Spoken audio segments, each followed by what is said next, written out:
De hoy contamos con la presencia de Adán Jiménez, quien es Project Manager en Digital Harbor trabajando en Bolivia, y el día de hoy nos va a acompañar y él va a ser el expositor, ¿no? ¿Qué tal? ¿Cómo están? Buenas noches. Gracias por acompañarnos. Es un placer poder estar compartiendo con ustedes un tema que a mí me gusta mucho y es el tema de la gestión de riesgos, que es tan importante en lo que nosotros hacemos. Uh, Todos nosotros asumo que estamos en el mundo de la tecnología, probablemente en el mundo del desarrollo de software, y este es una rama del conocimiento donde hay una característica disruptiva. ¿Qué significa eso? Que cambia con mucha facilidad y además de cambiar, estos cambios son radicalmente diferentes a lo que había antes. Entonces, estos cambios tan radicales generan muchos riesgos. Y el que nosotros, en los distintos roles que jugamos dentro de estos proyectos de tecnología, sea en la parte administrativa, sea como manager, sea como desarrolladores, como arquitectos, como encargados de o ingenieros de control de calidad, necesitamos conocer cómo funciona el manejo de riesgos si nosotros queremos contribuir a que los mismos sean favorables al desarrollo de nuestro proyecto y no se conviertan en amenazas y por tanto puedan potencialmente dañar el buen trabajo que hayamos podido hacer antes. Es muy importante que nosotros seamos conscientes de la importancia que un riesgo puede conllevar en un proyecto y sepamos cómo manejarlo. Sepamos qué herramientas tenemos para poder trabajar con el riesgo y cómo estas herramientas nos pueden ayudar. Entonces, vamos a comenzar. Como bien decía hace un momento, cuando ustedes tengan alguna pregunta, siéntanse libres de colocarla en la caja de chat del grupo. Y yo voy a estar intentando monitorear esta caja para ver si en el momento podemos responder las inquietudes que puedan tener. Así que siéntanse libres de participar a través de esa herramienta. Lo primero que necesitamos hacer es definir qué es el riesgo. Es importante saber que el riesgo no necesariamente tiene una connotación negativa. No todas las veces tiene una connotación negativa. Hablamos de riesgos, son simplemente como la posibilidad estadística en la mayoría de los casos de que algo, un evento, un acontecimiento, una acción que es incierta, se convierta en realidad. Posibilidad de que un evento se convierta en realidad. Ahora podemos decir que van a haber estos eventos que sean negativos para nuestro proyecto, en cuyo caso los vamos a llamar amenazas, y pueden existir también eventos que sean positivos, en cuyo caso vamos a llamarles oportunidades. En esta presentación, sobre todo, vamos a ocuparnos de los riesgos negativos o amenazas y de cuál es la mejor manera de poder manejarlos o trabajar con ellos. Cuando nosotros estamos formando parte de un equipo de trabajo, es muy importante considerar el riesgo, analizarlo y cuantificarlo. Mark Zuckerberg decía algo que es muy interesante y es de que la peor gestión de riesgos es aquella que no se hace. Es decir, cualquier esfuerzo que nosotros invirtamos en gestionar, manejar los riesgos, va a ser positivo para el desempeño de nuestro equipo o para el avance de nuestro proyecto. Es un principio fundamental con el que nos tenemos que mover para estar seguros que lo que hacemos en cuanto a manejo de riesgos va a poder ser positivo.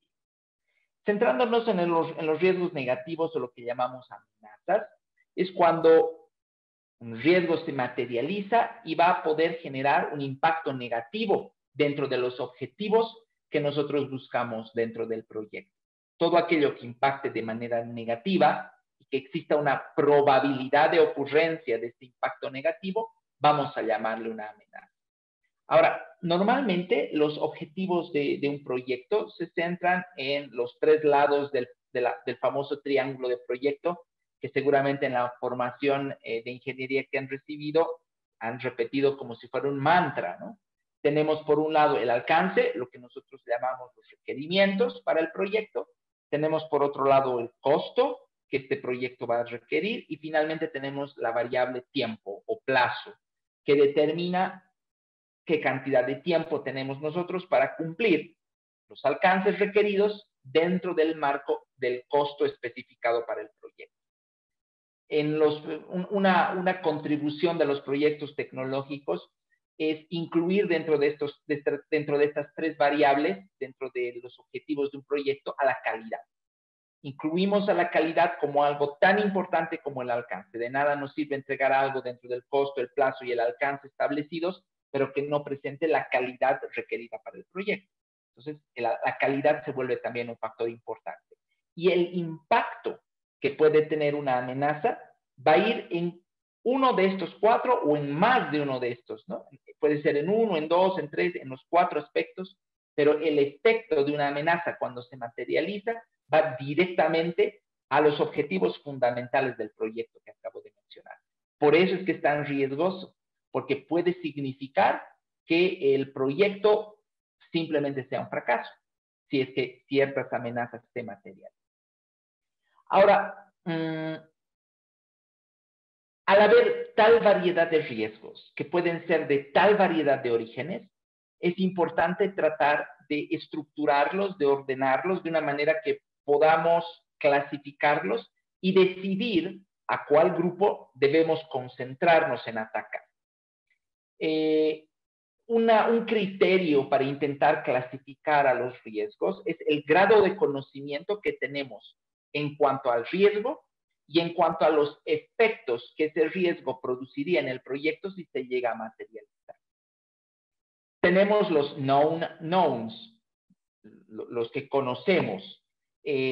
¿Por qué? Porque estamos al tanto de la naturaleza de este riesgo y también estamos al tanto del efecto que este riesgo podría tener en el proyecto en caso de presentarse. Por eso se llaman known knowns. Estamos al tanto de lo que el riesgo es y entendemos a cabalidad el efecto que este podría producir. Nosotros intentamos que todos los riesgos que vamos a incluir en nuestro plan de manejo entren dentro de esta categoría.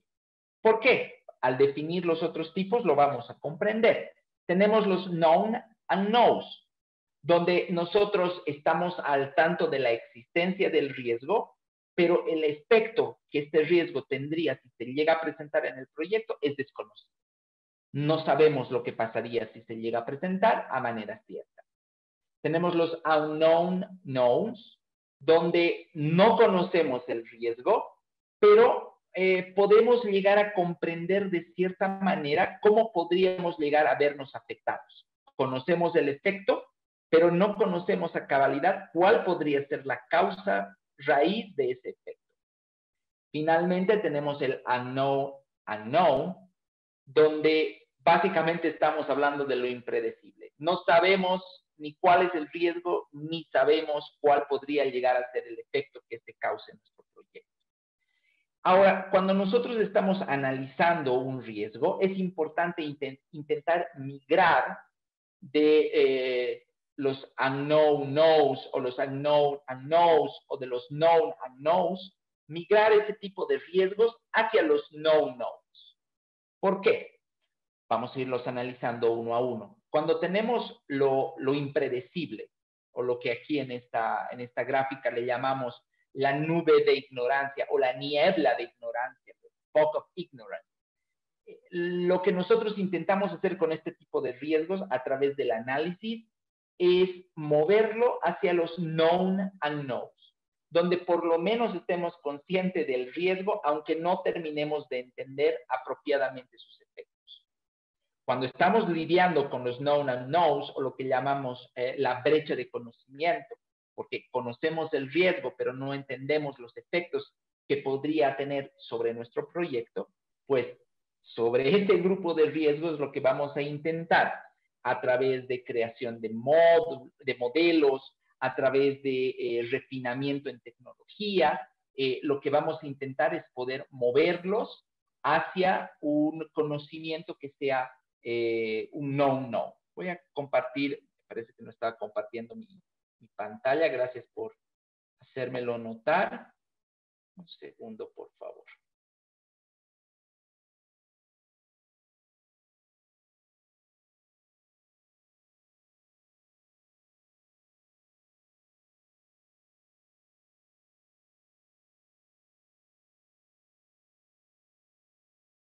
Ahora sí, me parece que ahora sí ya pueden, ya estoy con la diapositiva. Aquí les explicaba un poquito el tema de los 4 tipos de riesgos referenciados a el conocimiento que tengamos acerca de ellos, ¿no? Hablábamos de los unknowns o los famosos cisnes negros, la niebla de ignorancia, aquello sobre lo que no sabemos nada, la incertidumbre total. Entonces, el primer paso es partir de esa incertidumbre absoluta hacia, por lo menos, primero entender el riesgo como tal. Entendemos el riesgo, pero no entendemos el efecto. Ahí tenemos un gap in our knowledge, o lo que podría decirse una necesidad de profundizar en el riesgo para poder llegar a entender el efecto que ese riesgo podría llegar a causar. Refinamos nuestro conocimiento, creamos modelado para poder llegar a probar estos riesgos y sus efectos, y finalmente movemos estos known unknowns hacia los known knowns. Lo mismo ocurre con los unknown knowns, que son como en el mundo del riesgo es como una aberración. Intentamos alejarnos lo más posible de los unknown knowns porque son riesgos latentes. Conocemos el efecto de lo que puede suceder, pero no entendemos la causa. Entonces, lo que intentamos hacer es moverlo también hacia los known knowns. ¿Por qué intentamos mover todo hacia los known knowns? Porque cuando nosotros conocemos el riesgo y conocemos el efecto que este riesgo puede tener en nuestro proyecto, el análisis se resume a un riesgo probabilístico, donde nosotros tenemos que entender el efecto del riesgo y la probabilidad de que ese efecto ocurra. ¿Por qué? Porque cuando tenemos múltiples riesgos que debemos analizar, normalmente los recursos con los que vamos a disponer dentro del proyecto no van a alcanzar a poder anular o mitigar todos los riesgos identificados. Lo que vamos a necesitar, lo más probable, es escoger prioridades. ¿Y cómo vamos a escoger esas prioridades? Pues, si tenemos claridad de la probabilidad estadística y tenemos claridad del efecto de lo que puede suceder, entonces podemos llegar a crear una matriz de riesgos con un efecto claro, un efecto numérico identificado, en base a la cual nosotros podamos escoger cuáles queremos trabajar en el proyecto. El efecto que estos tipos de riesgo generan es un efecto iceberg, donde los known knowns es el tope del iceberg. Sin embargo, por debajo tenemos a los otros 3 tipos de riesgos que no los podemos ver porque no los conocemos. Y eso genera un gran peligro en el proyecto. Por eso, siempre que estemos haciendo análisis de riesgo, no solo nos focalicemos en los known knowns. Los known knowns es aquellos sobre los que vamos a trabajar, sobre los que vamos a efectuar acciones. Sin embargo, eso no significa que en todo el repetitivo de análisis de riesgos no debamos también identificar los que pertenecen a los otros grupos.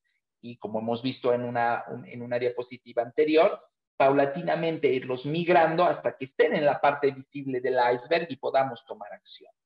Ahora, el efecto de un riesgo en la forma de iceberg es doblemente peligroso porque no solamente es que la parte más grande está por debajo del nivel del agua, sino que la parte visible, por el efecto de la óptica que se tiene en alta mar, probablemente solo sea visible cuando estemos muy cerca, porque entre el reflejo del cielo, el agua, incluso los icebergs, la parte visible de los mismos, puede estar camuflada dentro del entorno.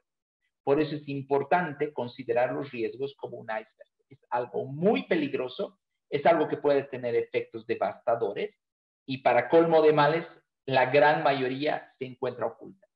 Entonces, eso nos muestra la importancia de hablar siempre de riesgos cuando estamos en nuestro trabajo, sea cual sea nuestro rol. A veces existe el concepto de que los riesgos es simplemente un tema del que debe hablarse en el management de la compañía o que debe hablarse a nivel de liderazgo en el equipo. No, todos tenemos la obligación de poder encontrar riesgos. Porque ¿quiénes se ven afectados cuando un riesgo se materializa? No solamente es el grupo core o el grupo lead o el management de la compañía. Nos vemos afectados todos, desde el desarrollador que acaba de entrar la semana pasada y es junior, pasando por los ingenieros de calidad. Todos tenemos los efectos de una mala planificación en cuanto a riesgo. Eso significa que también la responsabilidad de la detección y de los pasos que vamos a ver un poquito más adelante recaen sobre todo el equipo, no solamente sobre el manager o el equipo core. Eso es muy importante a tomar en cuenta.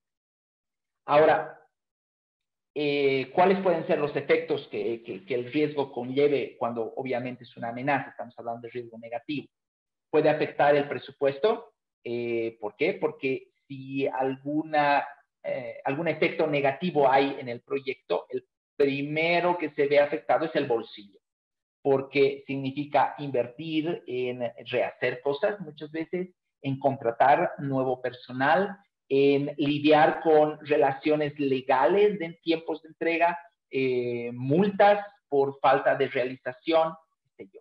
Siempre el tema económico es uno de los efectos más pesados cuando nosotros tenemos un riesgo que se materializa. El personal se ve afectado también. El COVID-19 nos ha mostrado claramente cómo el no tomar en cuenta un riesgo o el tomarlo a la ligera puede representar daño al personal. Hay muchas compañías que cuando han visto ya el problema en Europa o en China, han empezado con un manejo de riesgos. ¿Qué pasa si esto llega a Bolivia? ¿Cómo vamos a continuar trabajando sin poner en peligro a nuestro personal y al mismo tiempo permitiendo a la compañía seguir siendo productiva? Y muchas estrategias se han dado, algunas más exitosas que otras. Pero ahí un riesgo puede afectar al personal de nuestra compañía, a la gente que está produciendo el software, a nosotros mismos como trabajadores de una compañía. El riesgo de conocimiento es uno de los riesgos más frecuentes, pero en los que menos se piensa. Cuando estamos cambiando una tecnología, estamos migrando de una librería a otra, una versión nueva, hay un salto de 3 o 4 versiones en donde no habíamos todavía decidido hacer el upgrade y ya han pasado 4 versiones. Y ahí hay una brecha de conocimiento. Nosotros estamos tan acostumbrados a la versión en la que estábamos trabajando que no sabemos lo que va a ocurrir cuando hagamos el salto a una versión posterior. Hay una brecha de conocimiento que ocurre en todos los proyectos, que ocurre en todos los niveles de trabajo dentro de una compañía y que debe pensarse. ¿Por qué? Porque es uno de los lugares más importantes donde golpea cuando una amenaza se concreta. Productividad. Si nosotros hacemos algo y ese algo termina no satisfaciendo al cliente, pues hay que rehacerlo. ¿Qué significa? Que nuestra productividad baja. ¿Por qué? Porque lo que estamos entregando, el deliverable entregable y funcional desde la perspectiva del cliente, no les resulta útil. Entonces, nuestra productividad baja. Si nuestra productividad baja, obviamente, el tiempo asignado para nuestros entregables también va a aumentar. Significa que nos toma más tiempo poder hacer una entrega. Ninguno de estos escenarios es positivo de cara al cliente. En todos los casos, él espera más de nosotros, espera que cumplamos dentro de las variables básicas del proyecto lo que nosotros hemos ofrecido. Y es donde principalmente va a atacar un riesgo si se materializa. Finalmente está la calidad. Si nosotros no cumplimos con nuestro presupuesto, tenemos personal que no está motivado o tiene problemas, si tenemos un equipo con brechas de conocimiento o peor aún, nuestro producto presenta brechas de conocimiento al usar tecnología obsoleta, por ejemplo. Si nuestra productividad no es buena, nuestros tiempos de entrega siempre están retrasados y la calidad que entregamos no es la mejor. Entonces, obviamente, ¿qué ocurre? Nuestro proyecto fracasa. Y a veces pasa que cuando estamos trabajando en mandos medios o que cuando somos desarrolladores o estamos atomizados dentro de un equipo de desarrollo, a veces nos cancelan el proyecto. De un día a otro nos dicen, tú ahora vas a trabajar en este otro equipo. Y no nos enteramos qué pasó. No nos enteramos cuál fue el problema. Preguntamos y nos dicen a veces cosas a medias. Pero en la mayoría de los casos significa que un riesgo se ha materializado. Una amenaza ha sucedido y ha golpeado con tal fuerza nuestro proyecto que la alta gerencia no ha tenido otra opción que cancelarlo. Porque obviamente si un proyecto no te presenta los avances esperados, se está tomando mucho más tiempo del que debería y encima ya nos hemos gastado el presupuesto que se había asignado, no queda otra que cancelarlo, en lugar de que sigamos perdiendo energía en invertir en un proyecto que no está dando resultados. ¿Qué hubiera pasado en este proyecto si cada uno de nosotros como miembros del equipo hubiéramos hecho un análisis más conciencial de los riesgos? Si hubiéramos tenido herramientas para poder analizarlas como equipo, pues probablemente ese proyecto no se hubiera cancelado. Y ahí nos damos cuenta de la responsabilidad que conlleva la revisión de un proyecto y de los riesgos de ese proyecto. Viene desde quienes lo están realizando. No es un análisis top-bottom, es un análisis bottom-top, ¿no? Donde los que estamos realizando el trabajo en el día a día somos quienes estamos más familiarizados con los riesgos que se están enfrentando. Si no somos nosotros quienes dan la señal de alerta, el tiempo en que la alta gerencia llegue a realizar los riesgos en que este proyecto está, quizás ya sean demasiado altos y el tiempo transcurrido ya no nos permita recuperarnos de los riesgos que se vayan materializando. El análisis de riesgo es como pensar o estar un paso adelante. Analizamos cosas, escenarios potenciales que podrían suceder negativos o positivos. Mitigamos los positivos y más bien mitigamos los negativos y fomentamos los positivos para que nuestro proyecto florezca. Y ese es un trabajo en que todos debemos vernos involucrados. Los proyectos no son algo nuevo, ocurren desde que el hombre es hombre, ¿no? Y vemos las pirámides de Egipto, nos imaginamos el tamaño proyecto que ha debido ser realizar eso y nos damos cuenta que ya en la antigüedad existían técnicas para lidiar con los proyectos. De manera formal, la teoría y la aplicabilidad de herramientas y técnicas dentro del análisis y realización de proyectos ya casi tiene un siglo de antigüedad. Y mundialmente la institución que se ha constituido en la voz cantante de la teoría de proyectos es el PMI, el Project Management Institute. Esta institución que tiene presencia en todo el mundo, en Bolivia, en Cochabamba, existe. Ha venido analizando durante muchos años lo que es el manejo de riesgos. Y dentro del libro que ellos publican cada cierto tiempo, que se llama el PM Book o el Book of Knowledge del Project Management, ellos han establecido unos pasos para lidiar con los riesgos. Hay que tomar un detalle en cuenta, sin embargo.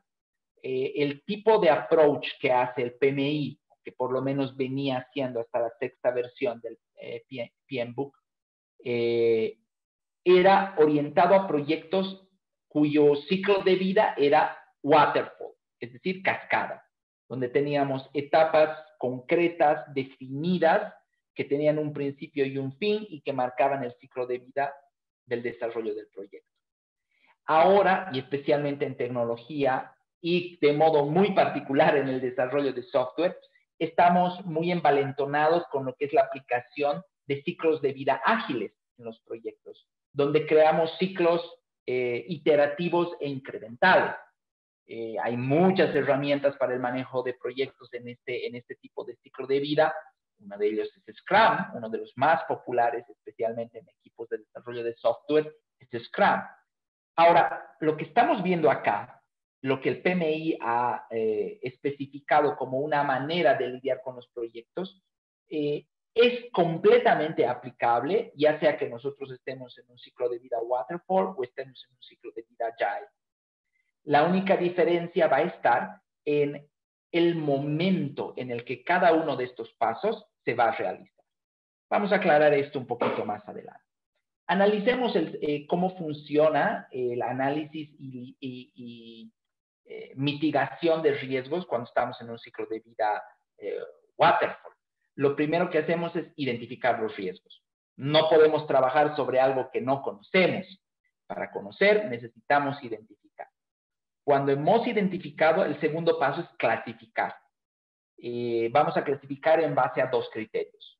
Por un lado, podemos clasificar en cuanto al módulo de nuestro ciclo de desarrollo o de las características de nuestro producto donde se afecta o donde ataca el riesgo. Podemos definirlo en función a eso, clasificarlo en función a eso. Un tercer paso está la cuantificación. Vamos a cuantificar varias cosas respecto al riesgo.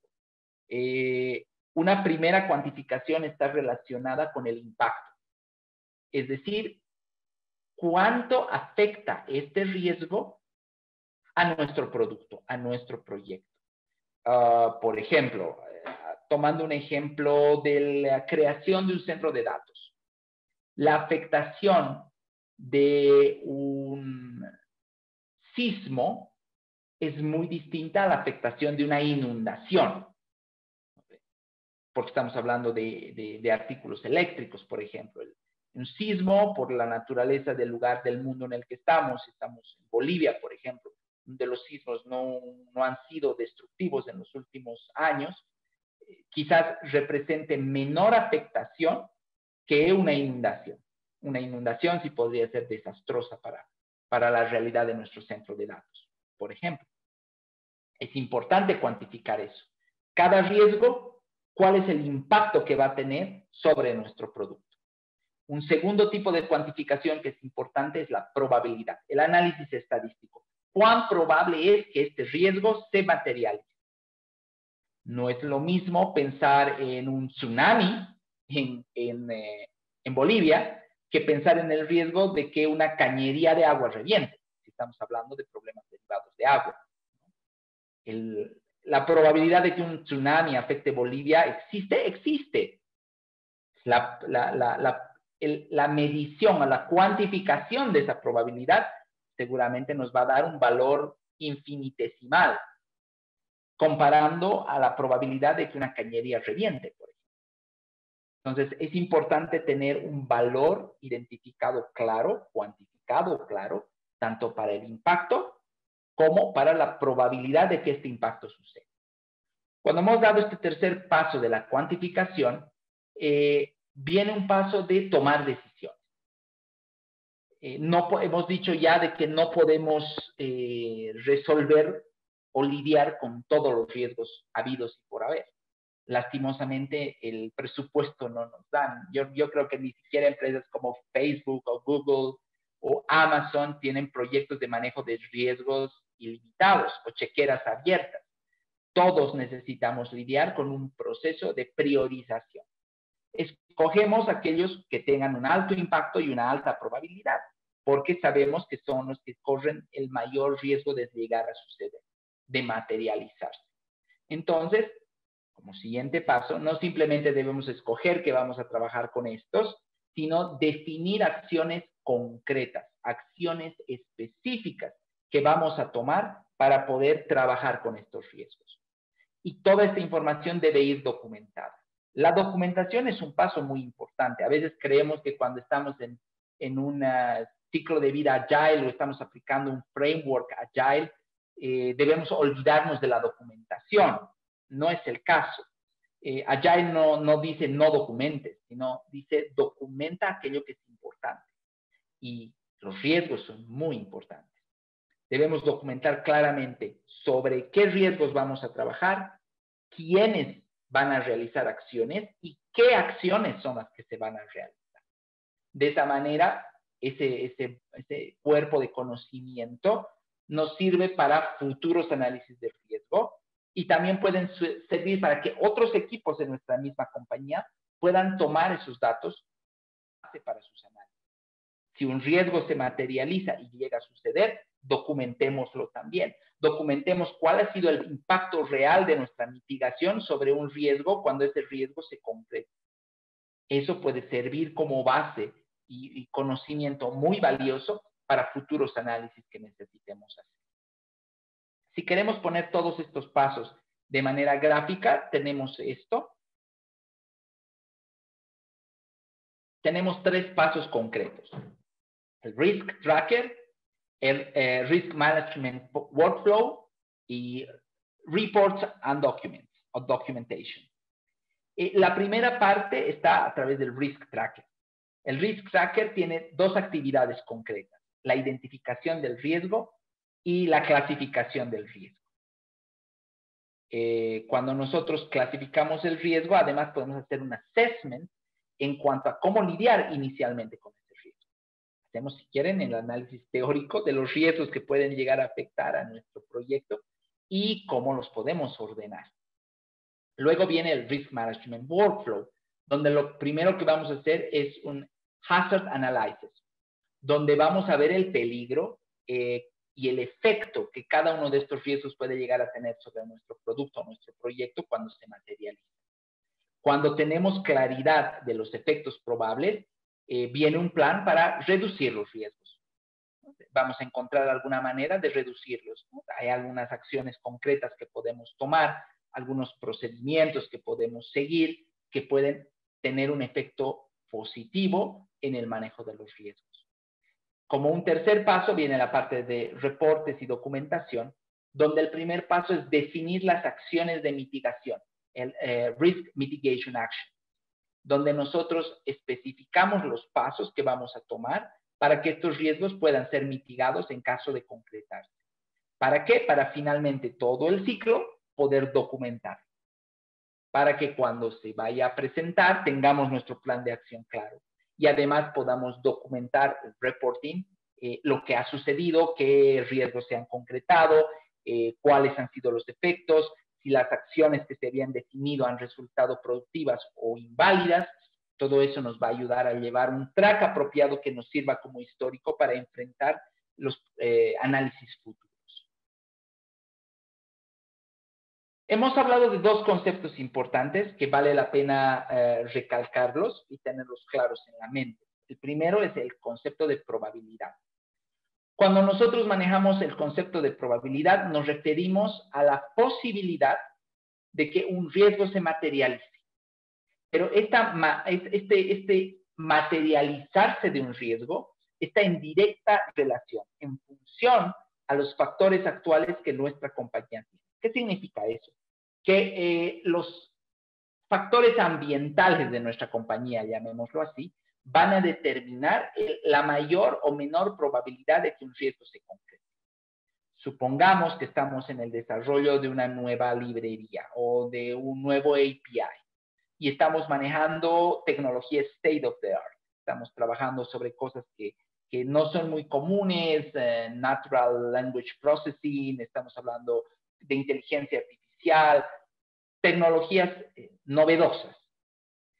Si nosotros tenemos un equipo de expertos en la compañía en estas tecnologías, alguien a quien poder referenciarnos cuando hay dudas, un equipo de apoyo que nos explique cómo estas tecnologías pueden afectar o cuáles son los avances actuales que tiene el mundo en cuanto a estas tecnologías, expertos, gurús que nos ayuden, pues el riesgo de aplicar tecnología state of the art en nuestro producto va a ser 1.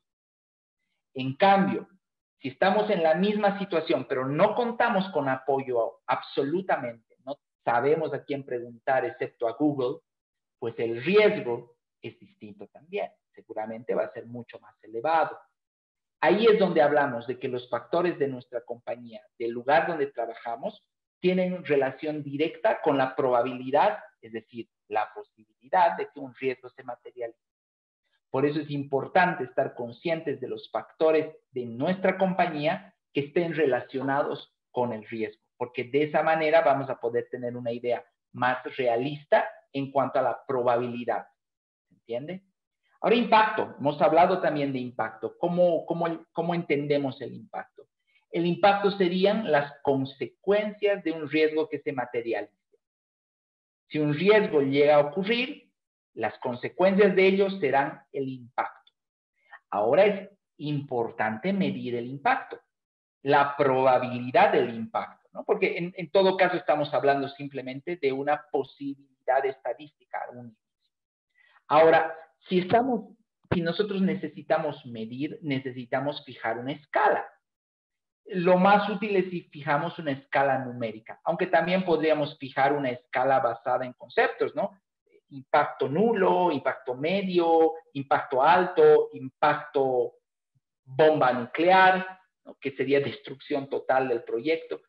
Pero lo importante es tener conciencia de niveles de afectación, de niveles de resultado de impacto, si es que un riesgo se llega a materializar. De esa manera vamos a poder medir. Si no tenemos una escala, no podemos medir. Si no podemos medir, no podemos analizar el riesgo. Ahora, ¿qué acciones podemos tomar? ¿Qué posibilidades de respuesta tenemos ante la aparición de un riesgo? Tenemos básicamente 4 cosas que podemos hacer cuando un riesgo negativo, cuando una amenaza está ahí latente, está ahí dando vueltas en el mundo de las posibilidades. La primera y más efectiva es evitar el riesgo. Eso significa invertir todo lo que se tenga que invertir para que se elimine ese riesgo por completo. Obviamente es la opción más cara, definitivamente. Una segunda opción es transferir. Es cuando el impacto se transfiere a un tercero. Cuando el riesgo mismo se transfiere a un tercero, para que ese tercero lo pueda manejar y pueda decidir cómo lidiar con él. Es, por ejemplo, cuando nosotros compramos un seguro.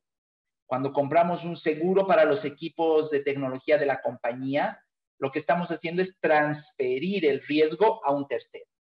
Si cae un rayo y se quemó el servidor, hay un tercero que debe responder en una cierta cantidad de tiempo y bajo una cierta cantidad de costo para reponer lo que se ha dañado.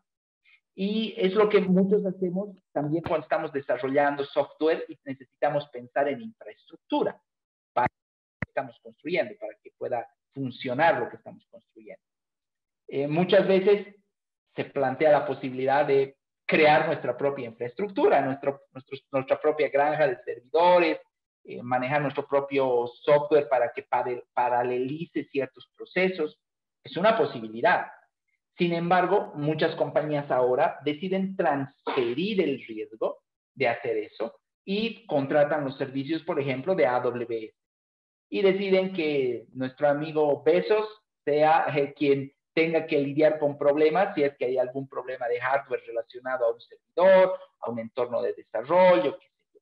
Entonces, transferimos el riesgo a un tercero que nos garantice que va a funcionar y que si hay algún problema, hay un tiempo en el que nos va a reponer lo que se haya dañado.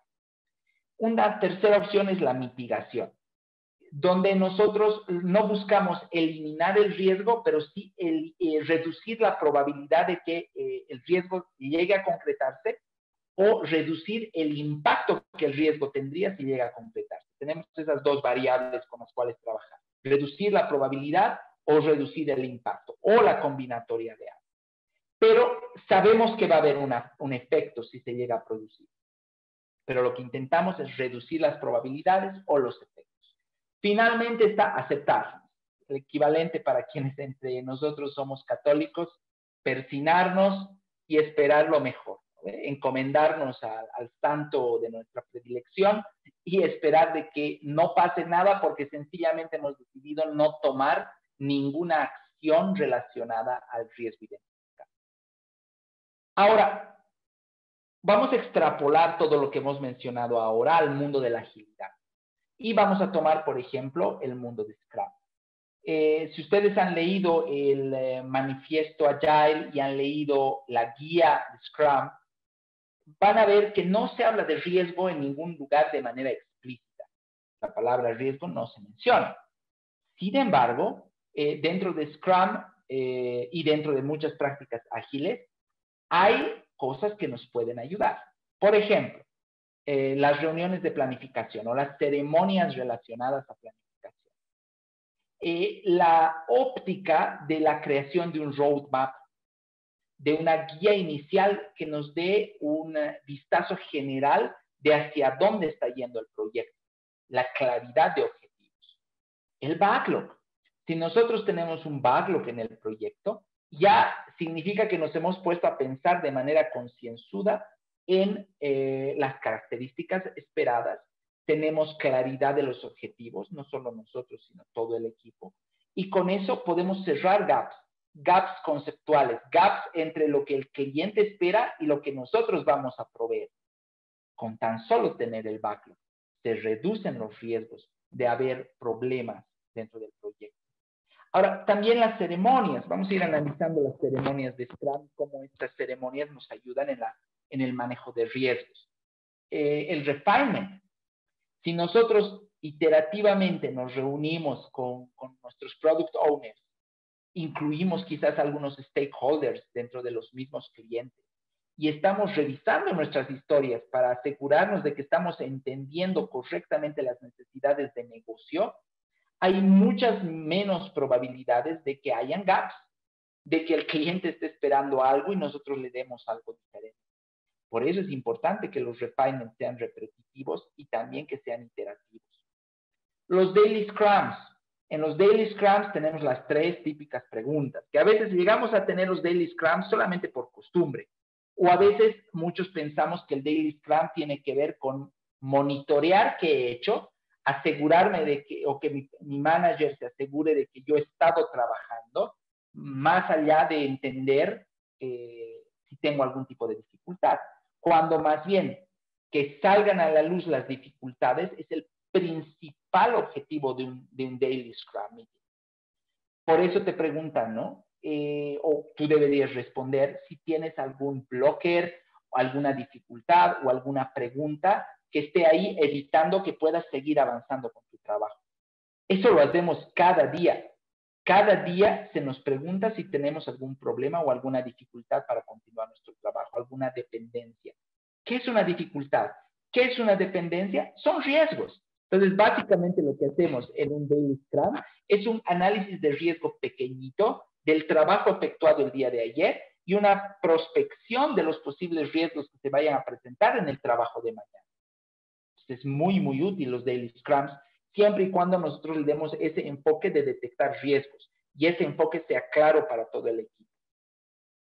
Las reuniones de release o los sprint planning nos ayudan también a poder, como decía hace rato, poder analizar primero lo que se va a trabajar, estar seguros de que lo que se va a trabajar está acorde a las prioridades que el Product Owner tiene para el proyecto. Y cuando estamos haciendo un sprint review o un sprint retrospective, en el sprint review desde la perspectiva del avance de historias, sabemos hasta qué grado estamos cumpliendo lo que el PO esperaba. Y si no es poco común que un sprint falle, lo que ha fallado ha sido un sprint, no ha fallado todo el proyecto, ha fallado un sprint. Y esa falla nos puede dar una retroalimentación importante que son las causas, que va a evitar que esas causas se repitan en el futuro y va a prevenir que muchos más sprints fallen. Aprendemos con mayor facilidad de nuestros errores cuando esos errores vienen en pedazos pequeños. Y el impacto que esos errores van a tener en el proyecto en general va a ser menor.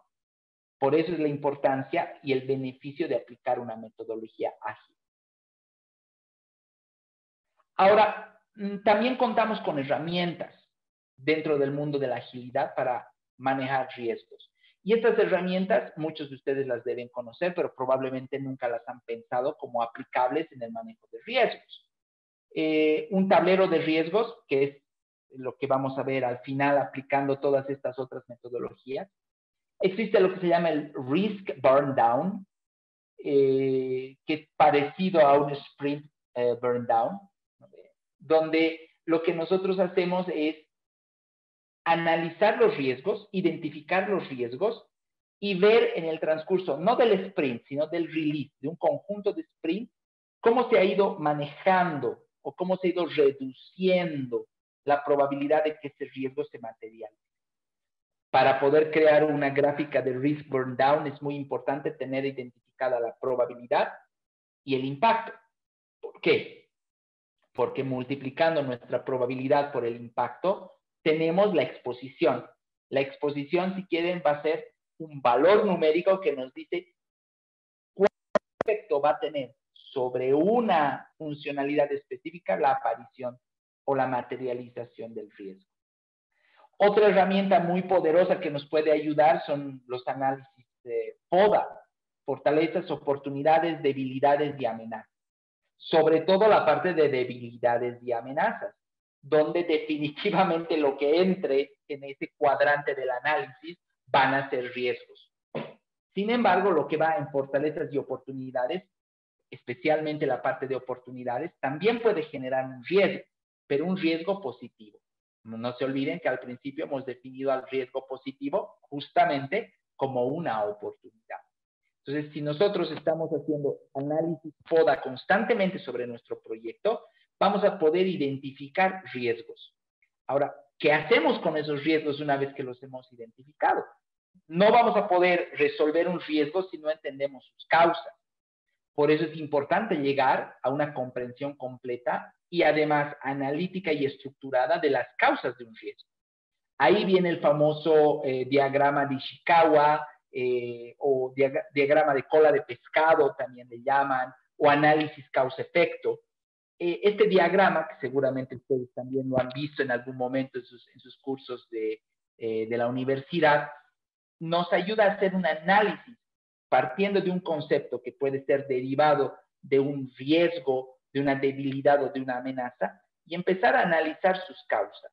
Y sobre estas causas probables, analizar a su vez las causas de esas, hasta que vamos generando un diagrama que puede ir en distintos niveles, que nos va a llevar a la causa raíz, que es la causa fundamental. ¿Y por qué la causa raíz es fundamental? Porque una causa raíz puede resolver múltiples riesgos. Atacando una causa podemos tener efecto de mitigación en múltiples riesgos y eso es muy positivo para nuestro proyecto. Eso me lleva al uso de los famosos 4 porqués. ¿Cómo funciona esta técnica? Cuando nosotros tenemos un riesgo, por ejemplo, el sprint puede terminar tarde. Es decir, puede llegar el final del sprint sin que hayamos completado todas las historias de usuario asignadas al sprint. Este es un riesgo. Y nos preguntamos, ¿por qué podría llegar a suceder eso? En un análisis inicial podemos decir, ¿por qué las horas no nos han alcanzado? Las horas de trabajo del sprint no nos han alcanzado. Volvemos a preguntar, ¿y por qué las horas del sprint no nos han alcanzado? Porque hemos hecho una mala estimación. Pero, ¿por qué hemos hecho una mala estimación? Porque las historias no estaban bien definidas. ¿Y por qué las historias no estaban bien definidas? Porque el product owner no ha colocado suficiente nivel de detalle y cuando se le ha preguntado no nos ha dado el tiempo para hacer las aclaraciones correspondientes. Entonces, un problema tal como el que no terminemos el sprint a tiempo, que se haya materializado, un riesgo que se haya concretado, cuando hacemos un análisis retrospectivo de análisis de causa utilizando la herramienta de los 4 por qué, nos responde la verdadera causa. La verdadera causa no está en que no hayamos trabajado, no está en que hayamos, no sé, pues estado resolviendo o hayamos generado demasiados bugs, sino está en que nuestro product owner no nos está asignando la suficiente cantidad de tiempo para aclaraciones de dudas y definición de historia. Entonces, ahí hemos hecho un análisis de riesgo adecuado y hemos llegado a una causa raíz que nos va a ayudar a resolver ese problema futuro, pero a resolverlo de raíz. No simplemente afectar o generar mitigaciones que van a los síntomas de una enfermedad que tiene una raíz más profunda. Y probablemente al atacar esa raíz, vamos a estar al mismo tiempo resolviendo otros síntomas que pueden estar afectando a nuestro equipo y a nuestro proyecto. Una pregunta que vale la pena que todos nos hagamos de vez en cuando, especialmente el día antes de un retrospectivo o el día antes de un sprint review, es ¿qué nos quita el sueño? Si ustedes algún día han tenido insomnio a causa de problemas laborales o problemas en el equipo o problemas en el proyecto, es un momento clave de ponernos a pensar qué nos está quitando el sueño y transformar eso en un riesgo. Me quita el sueño que no terminemos el sprint a tiempo. Me quita el sueño de que el código que estamos entregando está presentando demasiados bugs. Son riesgos que los podemos identificar y a partir de las herramientas que estamos viendo como el FODA o Ishikawa o los 4 por qué, podamos encontrar sus causas raíces y definir cómo podemos lidiar con ese problema, con ese riesgo que puede afectar repetidas veces nuestro proyecto. Lo interesante, además de hacerlo esto cíclico, es que cuando analizamos correctamente un riesgo, lo identificamos correctamente e identificamos un path de resolución hacia ese riesgo, estén seguros de que eso mismo nos va a servir probablemente en futuros sprints, porque los riesgos, al ser iterativos, a veces también tienen la tendencia a repetirse. Entonces, eso nos va a ayudar también como parte del hecho de usar metodologías ágiles. Hemos hablado del tablero de riesgos. ¿Qué es el tablero de riesgos? Es hacer un cut and paste de estas herramientas de una manera estructurada para poder tener una herramienta conjunta que nos permita lidiar con los riesgos. ¿Cómo funciona? El primer paso dentro de nuestro tablero de riesgos es identificar, ¿no? Identificar. Tenemos un tablero FODA donde tenemos fortalezas, oportunidades, debilidades y amenazas. Y lo que vamos a hacer normalmente a través de una lluvia de ideas en el equipo es empezar a identificar qué entra dentro de cada uno de estos cuadrantes. Regularmente lo que va a estar en el lado derecho, aquello en lo que nos vamos a concentrar más porque es lo que es perjudicial para nuestro proyecto. Y lo de la izquierda, lo que es útil para aprender y para continuar con esas prácticas. Hoy nos vamos a concentrar en lo perjudicial dentro del análisis de riesgo. Una vez que hemos identificado un conjunto de cosas que son perjudiciales o riesgosas en el proyecto, lo siguiente es clasificar. Habíamos mencionado esto. ¿Cómo lo vamos a clasificar? Lo podemos clasificar en función a cuál de las variables de proyecto afecta. Nos afecta en tiempo, en calidad, en requerimientos o alcance o en costo. Y segundo, podemos clasificarlo en función a cuán habitual es este riesgo o a qué parte del producto está atacando de manera específica. Podría ser un feature en particular que es más riesgoso que otros, o podría ser que cada vez nos equivocamos en ciertas cosas relacionadas con nuevas tecnologías, o nos olvidamos de hacer POCs, o nuestros code reviews no son los mejores y por tanto introducimos fallas de calidad en el código, o estamos con constantes technical depths dentro del desarrollo. Identificar esos riesgos habituales y relacionarlos con a qué parte de las variables de proyecto pueden llegar a afectar. Estamos, ¿qué? Clasificando. Lo siguiente que necesitamos hacer es cuantificar. Necesitamos cuantificar. ¿Cómo lo hacemos? Pues hacemos un análisis cualitativo y cuantitativo, basado en dos ejes. Tenemos el eje del impacto, ya sabemos lo que es el impacto, y tenemos el eje de la probabilidad, que también la conocemos.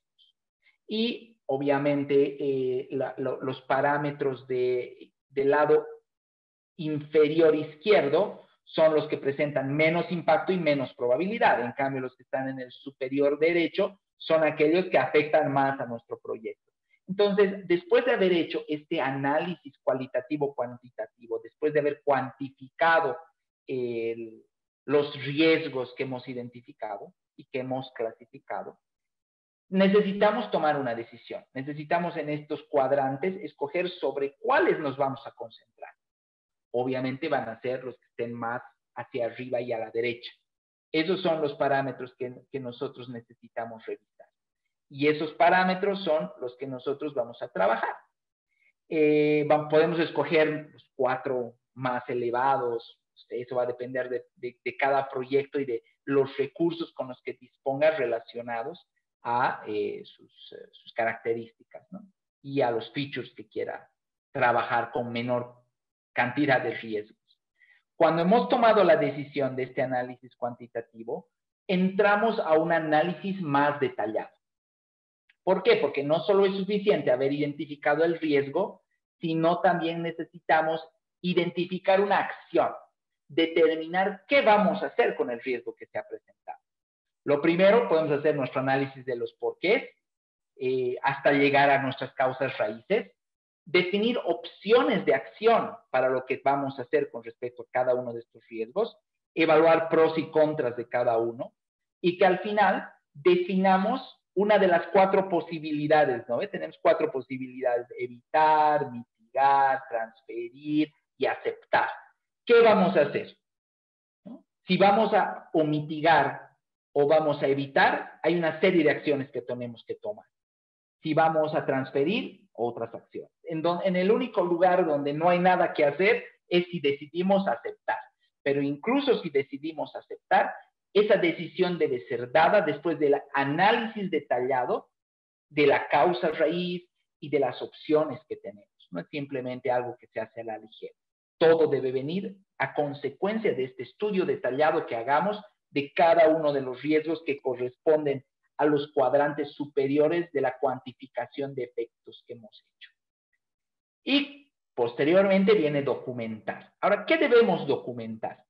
Cuando nosotros estemos documentando, hay 2 etapas de documentación. Una es la a priori, es decir, cuando estamos evaluando los riesgos, vamos a determinar las responsabilidades específicas y los responsables específicos de tomar acciones cuando estemos o evitando o mitigando un riesgo. Es muy importante que eso esté claramente documentado y que sea público para todo el equipo. Tenemos que documentar los impactos. ¿Cuáles son los impactos que se vayan a tener? Las posibilidades. Y también necesitamos nosotros documentar cuando el riesgo se haya materializado. Hemos hecho un análisis a priori y tenemos que hacer el análisis a posteriori también. Cuando el riesgo se ha manifestado, ha sucedido y nos ha golpeado, tenemos que evaluar los impactos reales versus los impactos previstos. Y también evaluar si las mitigaciones previstas han sido tan efectivas como nosotros habíamos pensado. ¿Por qué? Porque a veces sucede que en nuestro análisis, por ejemplo, hemos puesto determinado riesgo con una probabilidad alta, un impacto alto, lo hemos colocado ahí en el top de nuestros riesgos y el histórico nos enseña que ese riesgo nunca ocurre, no pasa. La probabilidad no era la que teníamos pensado. Entonces, ese análisis histórico, ese análisis basado en hechos, basado en experiencia, nos va a ayudar a que en el futuro probablemente a ese riesgo le bajemos un poco la probabilidad y más bien gastemos tiempo y energía y recursos en otros riesgos que quizás habíamos puesto en un nivel inferior, pero sí se han presentado y en repetidas ocasiones. Entonces, hacemos un análisis por experiencia gracias a ¿qué? A la documentación. Y el hecho de identificar y documentar interdependencias también ayuda a que lo que nosotros aprendemos en determinado momento sirva a otros proyectos dentro de nuestra compañía. Creamos una base de conocimiento en cuanto a riesgo. Entonces, cuando alguien tenga que lidiar con riesgo basado en uso de nueva tecnología, nos podrá usar como referencia, podrá ver el análisis que hemos hecho y podrá ver los resultados que hemos tenido. Si esos resultados han sido positivos, podrá imitar, copiar mucho de lo que hemos hecho. Y si estos resultados no han sido efectivos, no se han convertido en una mitigación apropiada, pues tendrán que pensar cosas distintas, cosas diferentes, que realmente puedan ayudar en la mitigación del riesgo. Pero en definitiva, todo esto nos permite de una manera holística e integral poder lidiar con los riesgos en nuestros proyectos. Entonces, esta es la presentación que tenía para ustedes en cuanto a lo que en mi experiencia ha resultado útil en el manejo de riesgos. Me encantaría escuchar sus opiniones, sus preguntas e inclusive sus experiencias en riesgos que se hayan materializado o en maneras de mitigar que ustedes han utilizado dentro de su experiencia laboral. Entonces, abriría un poquito el espacio. He visto que no hay todavía ninguna pregunta en nuestro chat. Entonces, me gustaría abrir un poquito ahora para que ustedes puedan participar también respecto a lo que han podido escuchar en esta presentación.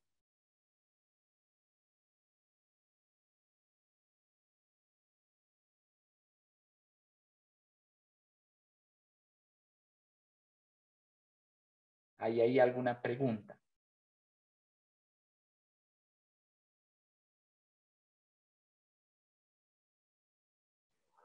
Una consulta, buenas noches. Buenas noches, adelante. Mira, algo que me llama la atención y quería preguntarte es cómo tú en tu experiencia como PM o como Scrum Master abordas los riesgos que pueden ir surgiendo en el transcurso de las distintas iteraciones.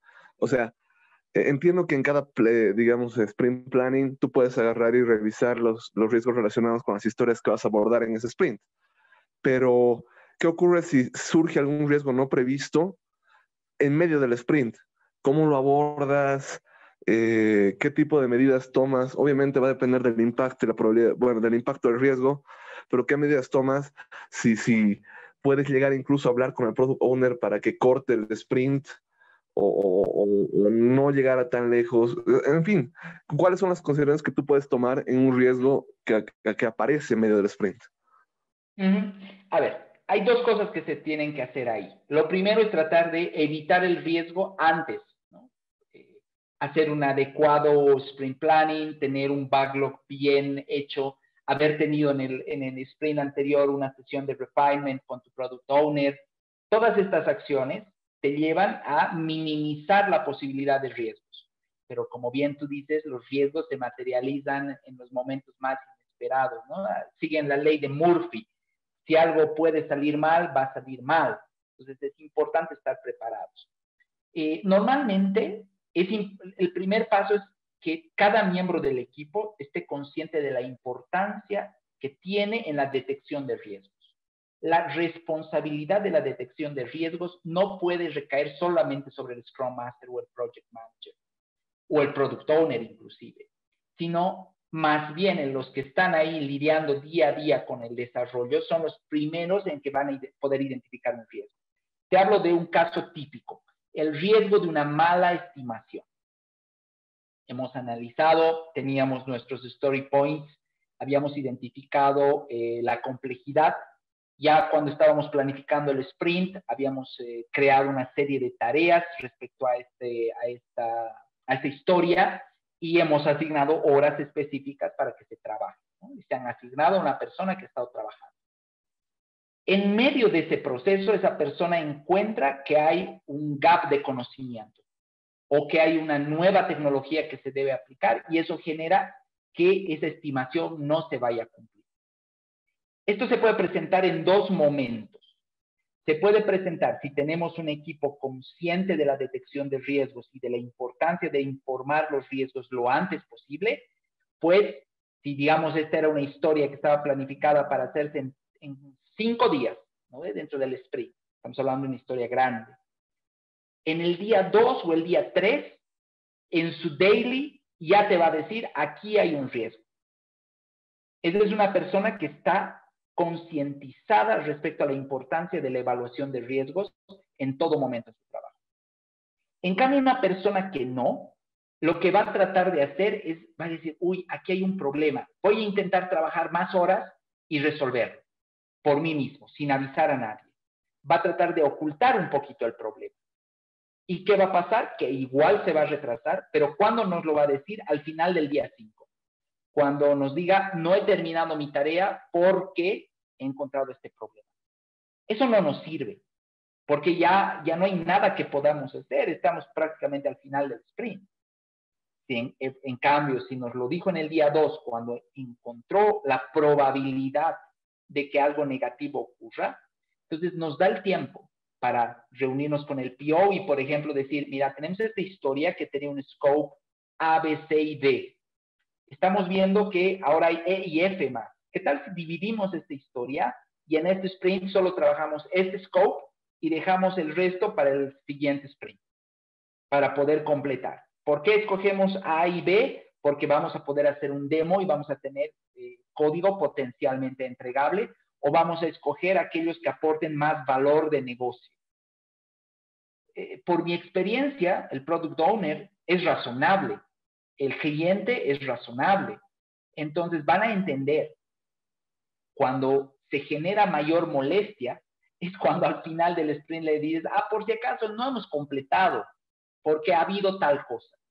Entonces ahí, cuanto más tarde traigas a flote el problema, mayores van a ser las consecuencias. En cambio, si tienes un equipo concientizado en la importancia de siempre estar identificando riesgos y que cuando se encuentren los riesgos, usemos el Daily Scrum Meeting como una oportunidad de ponerle luz a ese riesgo y que incluso otras personas puedan contribuir sobre él para identificarlo, cuantificarlo, entonces menos probabilidad de efecto nocivo vas a tener sobre tu sprint. No sé si esto responde a tu pregunta. No, sí, definitivamente. Por eso, si me permites, me lleva una pregunta adicional. Y es el hecho, porque me ha pasado muchas veces que he participado en equipos de Scrum u otras metodologías ágiles, en donde el equipo mismo de desarrollo, por ejemplo, no se ve comprometido al momento de asumir el ownership del riesgo. O sea, tú le dices, ok, ¿quién va a asumir la acción correctiva para tal cosa o la acción de mitigación o lo que fuere? Y no se ofrece, ¿no? Entonces termina siendo una suerte de autoritarismo en el sentido de designar quién va a asumirlo y no debería ser ese el caso. Entonces ahí te pregunto también cómo tú impulsas a tus equipos a que se concienticen del valor de asumir un riesgo y pues se animen, ¿no? A tomar responsabilidad. Ahí, ahí yo veo que el problema muchas veces puede partir de que se está aplicando agilidad sin primero haber invertido en cambiar hacia una mentalidad de agilidad, lo que es el agile mindset, ¿no ve? Los valores y los principios de la agilidad son más importantes que el framework, por lo menos desde mi experiencia y mi perspectiva. Si tú no tienes un equipo que tenga la mentalidad agile, que incluye la responsabilidad, que incluye la transparencia, ¿no? Entonces es difícil que una metodología ágil pueda ser funcional. Se va a volver un waterfall dividido en pedacitos. No va a ser realmente ágil porque lo que aporta mayor valor de la agilidad es el mindset. Y ese mindset viene a través de analizar los beneficios que te trae actuar de cierta manera. Si tú eres corresponsable de lo que está pasando en tu equipo, hoy día tendrás tú que ayudar a alguien, pero tendrás la confianza de que mañana, cuando tú tengas problemas, tienes un soporte por debajo que te va a ayudar. Esa mentalidad de equipo. Por eso Scrum es Scrum, ¿no? Scrum es en una jugada del rugby donde todos los jugadores se entrelazan, ¿no? Y ponen la cabeza entre las piernas del jugador que está adelante y generan una red de fuerza. Si hay un eslabón débil en esa red del rugby, en esa red de la jugada del Scrum, cuando se enfrenten al otro equipo y tengan que medir fuerzas, pues si uno falla, todo el equipo falla. Si tenemos esa mentalidad dentro de nuestros equipos de desarrollo, ese nivel de compromiso con la mentalidad ágil, vas a tener mejores resultados. Entonces ahí hay que invertir primero en el mindset ágil, que quizás el verdadero riesgo ahí es de que el equipo no ha asumido como propias los valores y los principios de la agilidad antes de pensar en que puedan asumir responsabilidad sobre el riesgo.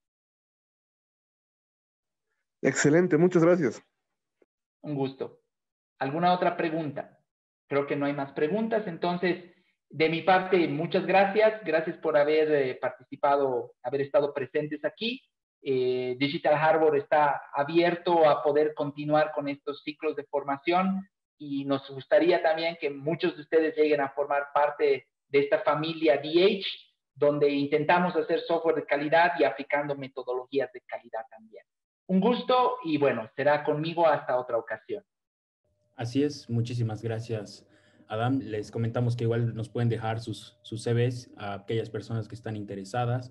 Les estamos compartiendo justo ahora, en este momento, en la pantallita.